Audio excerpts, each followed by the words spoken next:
Bonsoir. Alors, après votre dernière intervention, vous aviez commencé votre speech en commençant par saluer tous les opposants qui comprisent dans les geôles des prisons congolaises en fait. Vous avez eu à citer pas mal.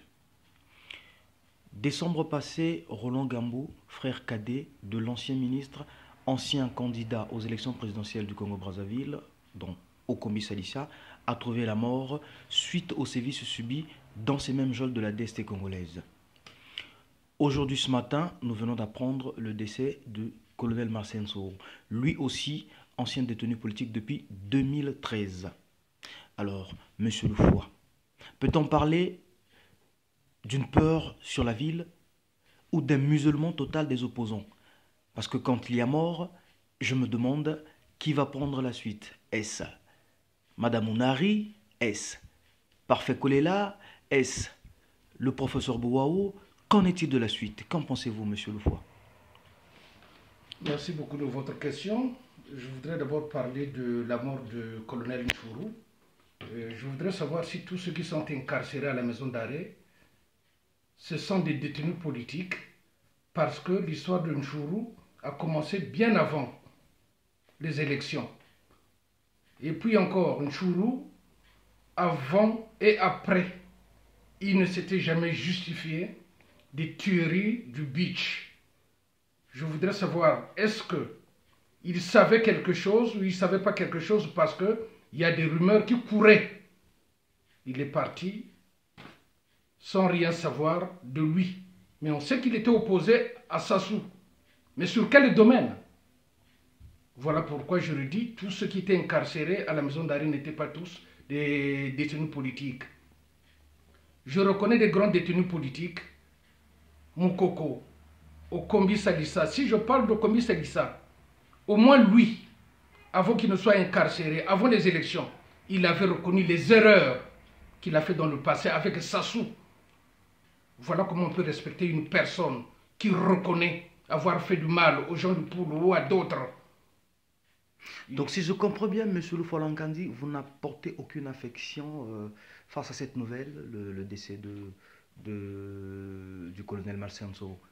C'est quelqu'un qui s'est défendu comme un bec et ongle face au pouvoir dictatorial du Congo-Brazzaville. Mais il s'est défendu par rapport à quoi? Par rapport à ce qu'il a fait avec Sassou, dont Sassou ne lui avait pas rendu satisfaction ou opposé à la politique. C'est ça le problème de Nchourou. Nous avons bien appris que Nchourou avait une responsabilité sur les tueries de beach. Le beach, on n'a pas perdu seulement 10-15 personnes. C'est beaucoup de femmes, beaucoup d'hommes, des enfants qui étaient enfermés dans des conteneurs. Officiellement 253 personnes. 253 personnes. C'est pas, on mettait quelqu'un dans les conteneurs, pas 10. Un conteneur qui pouvait prendre par exemple 20 personnes, on en serrait 200, 150 et on exposait le conteneur au soleil. Les gens mouraient. Donc Nchourou est parti avec son problème. Nous on ne sait pas, mais au moins le peuple congolais, que ce soit l'entourage de lui-même Nchourou, où les gens, donc les parents avaient perdu leurs enfants, sont au courant que Nchourou était pour quelque chose. Donc la mort de Nchourou, je demande seulement aux Bateke, qui ont toujours croisé les bras, qui ne disent rien, de défendre leur homme afin de pour le venger. Parce que lui il est mort, il est incarcéré. Pourquoi? Moi je respecte les grands détenus politiques qui sont là-bas. Au moins Okombi Salissa, je me répète, lui, il a reconnu, avant les élections, quelques mois avant les élections, c'était dit non, trop c'est trop, on ne va pas continuer à faire le mal, c'est un repenti, on le respecte. Le général Moukoko, tout le monde connaît. Paulé Makaya, tout le monde connaît. Bon, il y a d'autres détenus politiques dont je ne connais pas le nom. Je ne connais pas les noms. Donc ceux-là, c'est des détenus à respecter. Voilà ce que je voulais dire en Nchourou, mais je ne voudrais pas m'attarder sur Nchourou parce que ça ne m'intéresse pas que les Bateke fassent ce qu'il faut faire pour en finir avec Sassou. On comprend bien vos inquiétudes, monsieur Lefoy Lankandi. Alors, deuxièmement, suite à une vidéo relayée sur les réseaux sociaux décrivant les menaces des éléments des forces armées congolaises par les rebelles ninja le gouvernement a mené en représailles des opérations dans le pool. Il y a eu beaucoup de victimes. Et selon vous, qu'en est-il de la question du pool? Toujours pas de solution? Parce que selon le président de la République, il n'y a pas de crise dans le pool. Lui, c'est un malade. Sassou, c'est un malade. Il doit avoir des lésions dans sa cervelle. Mais je voudrais m'en prendre à la communauté internationale. Donc je commence par l'ONU, l'Union européenne, et puis l'UIA, l'Union africaine. Je commence par l'ONU parce que c'est là-bas que tout se décide. Ban Ki-moon, qui est le secrétaire général de l'ONU, il n'en parle pas.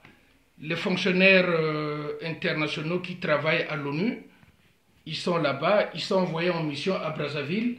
En majorité, ce sont des Sénégalais, des Maliens, des Ivoiriens. Ils arrivent à Brazzaville, ça leur donne des chèques pour ne pas les dire la vérité.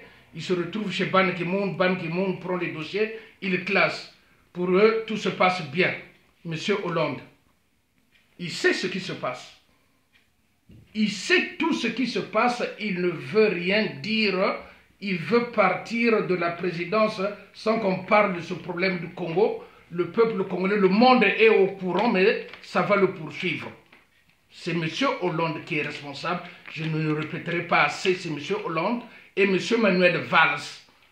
Manuel Valls, maintenant. Mais M. Lofon-Ngandi, toutes ces deux personnalités sont écartées de la course, c'est-à-dire qu'on peut déjà parler d'une France du lendemain où ces deux figures n'y seront pas. Mais ils ne seront pas, ils auront toujours des Ça veut dire que la responsabilité, le devoir, le futur du Congo appartient aux Congolais. Mais ce sont des Français, ils ne seront jamais convoqués par le TPI, le tribunal international, parce que la France a toujours refusé tout le mal qu'il a fait aux pays africains. Au Rwanda, par exemple, les Rwandais ont toujours crié haut et fort que ce sont les Français qui étaient responsables. Mais jusqu'à présent, les Français ont toujours refusé. Ce qui se passe au Congo, que toute la diaspora ou toutes les diasporas africaines parlent, racontent ce qui se passe, ils font semblant de ne rien savoir.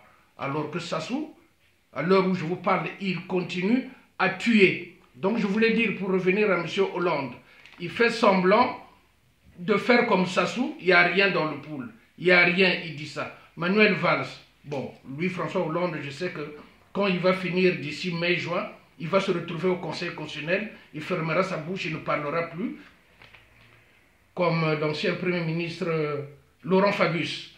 Maintenant, quant à Manuel Valls, ancien Premier ministre, il aura sa retraite à vie, mais entre-temps, il n'a pas de job, il est encore jeune. Comme il aime la tauromachie, il finira dans les arènes de Paris pour lui-même être matador, tueur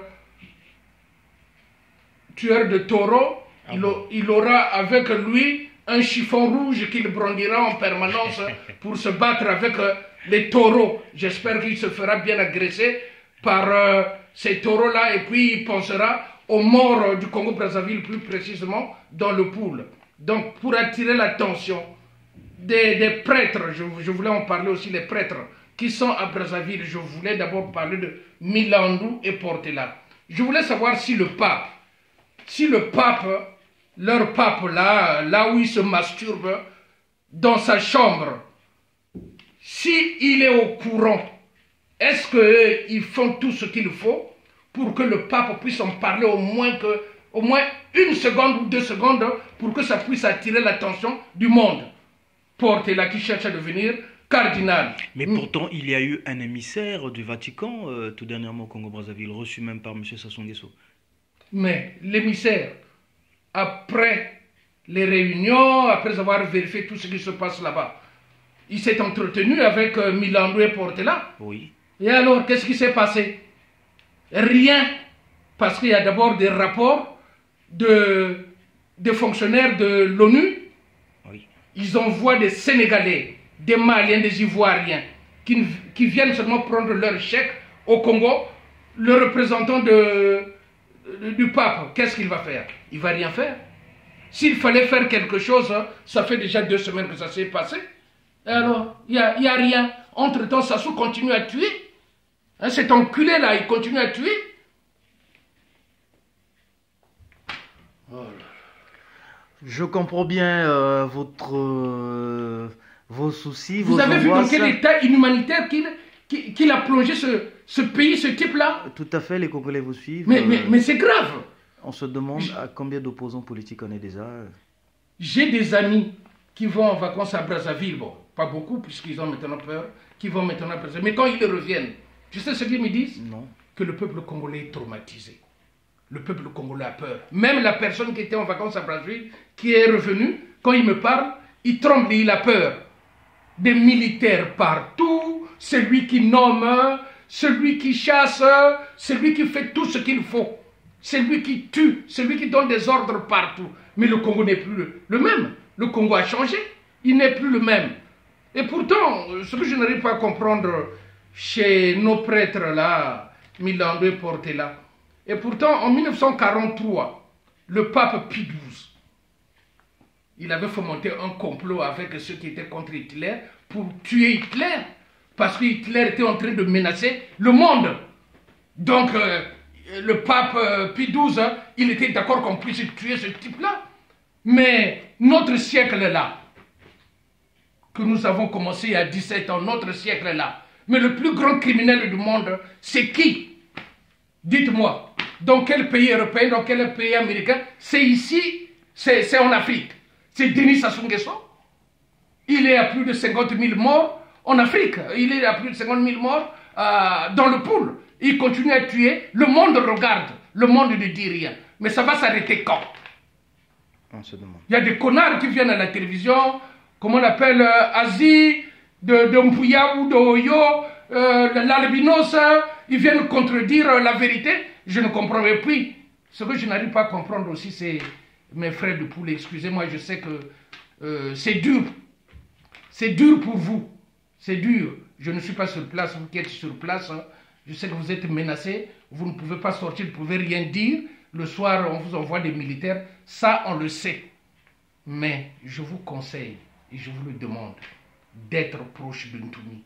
C'est la seule personne qui nous reste avec les ninjas qui sont là-bas pour libérer le Congo. Au moins pour résister avant que la communauté internationale puisse intervenir, s'il veut bien intervenir.